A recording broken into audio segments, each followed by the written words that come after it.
নমস্কার বন্ধুরা, অপর্ণা রান্নাঘরের আরও একটি পর্বে আপনাদের সবাইকে স্বাগত।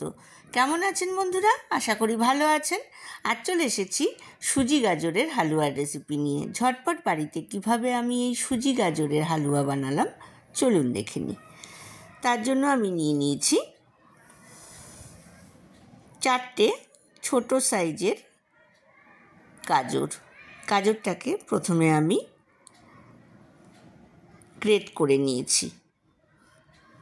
তারপর ভালো করে ধুয়ে একটা ছাঁকনির মধ্যে নিয়ে নিয়েছি। অপরদিকে গ্যাস ওভেনে আমি একটা ফ্রাইং প্যান বসিয়ে দিয়েছি। ফ্রাইং প্যানের মধ্যে দিয়ে দিয়েছি 1 টেবিল স্পুন ঘি, দিয়ে দিয়েছি 1 মুঠো করে কাজু আর কিশমিশ। এটা আপনারা আপনাদের পছন্দ মতো ব্যবহার করতে পারেন। একটু লাল করে ভেজে নেওয়ার পর কাজু কিশমিশটাকে আমি ফ্রাইং প্যান থেকে তুলে নিলাম। এইবার এই ঘিটার মধ্যেই আমি দিয়ে দেব 2টো দারচিনি, 2টো ছোটো এলাচ আর 2টো লবঙ্গ, আর দিয়ে দেব 2টো তেজপাতা। আমি টুকরো করে তেজপাতাটা দিয়ে ভালো করে ফোড়নটাকে ভেজে নিলাম। এইবার গ্রেট করা গাজরটাকে আমি ফ্রাইং প্যানের মধ্যে দিয়ে দিলাম।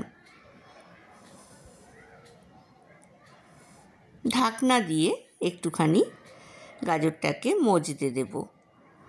ঢাকনা খোলার পর আমি স্প্যাচুলা দিয়ে নাড়াচাড়া করে নিয়ে 1/4 কাপ সুজি এর মধ্যে দিয়ে দিলাম। সুজিটাকেও আমি গাজরের সাথে খুব ভালো করে ভেজে নিচ্ছি। মাঝখানে আমি এখানে আরও 1 টেবিল স্পুন ঘি ব্যবহার করেছি।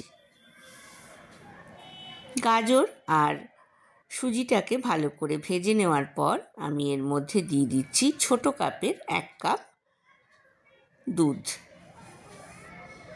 যতটা আমি দুধ দিচ্ছি ঠিক ততটাই গরম জল আমি এর মধ্যে দিয়ে দেব। বন্ধুরা যারা প্রথম থেকে আমার সঙ্গে আছেন তাদেরকে অনেক ধন্যবাদ। আর যেসব বন্ধুরা প্রথম আমার চ্যানেলে ভিজিট করছেন তাদেরকে আমার চ্যানেলে স্বাগত জানাই।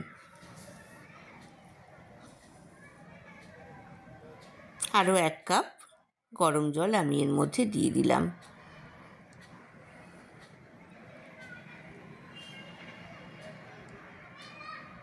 দিয়ে দিলাম স্বাদ মতো চিনি।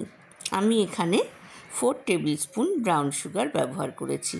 আপনারা আপনাদের পছন্দ মতো মিষ্টি কিন্তু ব্যবহার করতে পারেন। ঢাকনা দিয়ে আমি 10 মিনিট হতে দিয়েছি লো টু মিডিয়াম ফ্লেমে। এবার ঢাকনা খুলে এর মধ্যে দিয়ে দিলাম 1/4 cup milk made.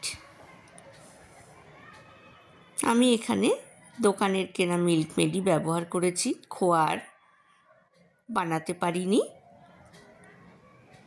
Milk made দিয়ে হালুয়াটাকে খুব ভালো করে নাড়াচাড়া করে নিয়েছি। এইবার দিয়ে দিলাম ভেজে তুলে রাখা কাজু আর কিশমিশ। গ্যাসের ফ্লেমটা আমি মিডিয়াম টু হাই রেখেছি। ঢাকনা দিয়ে গ্যাসের ফ্লেমটা বন্ধ করে দিলাম। আমার সুজি গাজরের হালুয়া কিন্তু অলমোস্ট ডান।